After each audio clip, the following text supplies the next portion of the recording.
वालेकुम my YouTube family, कैसे हैं आप सब लोग। आप सब लोगों को वेलकम टू किचन एक्सप्लोरर। और इस समर में अगर कुछ बनाने को दिल ना करे, किचन में ज़्यादा टाइम स्पेंड नहीं करना हो, तो झटपट से हम दही प्याज की सब्ज़ी बनाते हैं। इतनी टेस्टी होती है कि आप चपाती के साथ खाएं या आप इसे खिचड़ी के साथ खाएं, बहुत डिलीशियस लगती है। तो इंग्रेडिएंट्स देख लेते हैं। मैंने ले लिए हैं 3 मीडियम साइज़ के अनियंस लिए हैं और इसे इतना मोटा मोटा रफली कट कर लिया है।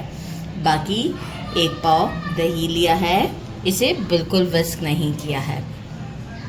पिंच ऑफ हींग लेंगे, 1 टीस्पून राई दाना, 1 टीस्पून ज़ीरा, 3 to 4 स्टिक्स ऑफ करी पत्ता, half tea spoon salt, according to taste कम ज़्यादा कर सकते हैं, 1 टीस्पून धनिया powder, 1 teaspoon red chilli powder, 1 teaspoon हल्दी पाउडर और अराउंड 2 मैंने ग्रीन चिलीज छोटे वाले लिए हैं और इसे कट कर दिए हैं। अगर आप ज़्यादा तीखा पसंद करते हैं तो एक और डाल दीजिएगा।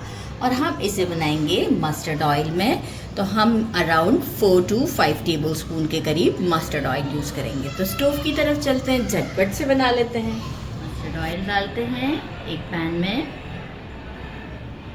फ्लेम को मीडियम पर रखेंगे, हाई पे काम नहीं करेंगे। साथ ही में हम डाल देते हैं ज़ीरा, हमारे राई दाना, हींग और करी पत्ता। इसे हम थोड़ा सा स्टर कर देते हैं, क्रैकल होने देते हैं बस कुछ ही सेकंड में, क्योंकि मैंने स्टोव को पहले ही ऑन कर दिया था, इसलिए ज़्यादा टाइम नहीं लगेगा। कैमरामैन का कैमरा आप बचा लीजिएगा प्लीज़। अब हम इसमें अनियन ऐड करते हैं। कितनी जल्दी बन रही है, आप देख रहे हैं ना।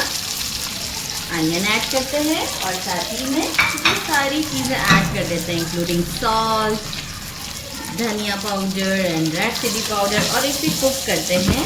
थोड़ा सा अनियन हल्का सा सॉफ्ट होगा, ज़्यादा नहीं, तो इसे अराउंड 2 से 3 मिनट लग जाएंगे। हमारा मीडियम पर है और आप ये देख सकते हैं प्याज खुल भी गया है और थोड़ा सॉफ्ट भी हो चुका हुआ है, क्योंकि आपको जैसे ही पी लो कि मसालों में से आवाज़ आ रही है क्रैकलिंग की, तो बस इसका मतलब है कि अब हमारा ये टाइम हो चुका है। योगर्ट ऐड करते हैं, फ्लेम मीडियम ही है इस वक्त, कोई हमें इसे दम नहीं देना है, कुछ नहीं करना है। योगर्ट डालने के बाद 2 से 3 मिनट के लिए हम इसे मीडियम फ्लेम पर कुक करेंगे और इसके बाद हम इसे डिश आउट पर ले आएंगे।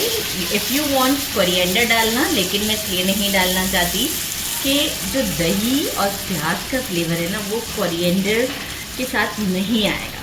तो इसे 2 से 3 मिनट के लिए कुक करते हैं और कंडीशन शो करते हैं।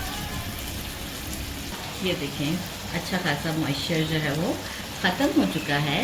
थोड़ा सा मॉइस्चर अगर बाकी है तो वो हम रखेंगे, ताकि हमें थोड़ा सा ग्रेवी टाइप का इसमें फील हो।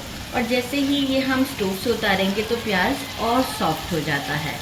और बाकी जो है ये टेस्ट में बिल्कुल परफेक्ट है। मैंने सॉल्ट भी चेक कर लिया है। अगर आपको ब्लैक सॉल्ट पसंद है तो एंड में थोड़ा सा स्टोव बंद करके डाल सकते हैं। तो बस यहाँ पर हम इसे डिश आउट पर ले चलते हैं और आपको टेस्ट करके बताते हैं। ये मैंने डिश आउट कर दिया है और आप इसकी लुक चेक कर सकते हैं। अगर आपको ज़्यादा सॉफ्ट और अनियन चाहिए हो तो आप इसे 5 मिनट का दम भी दे सकते हैं। Now it's time to try.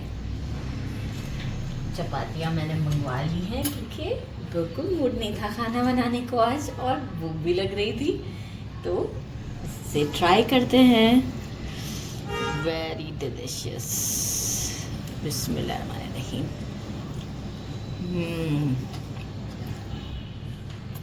बहुत टेस्टी है, बहुत ही ज़्यादा।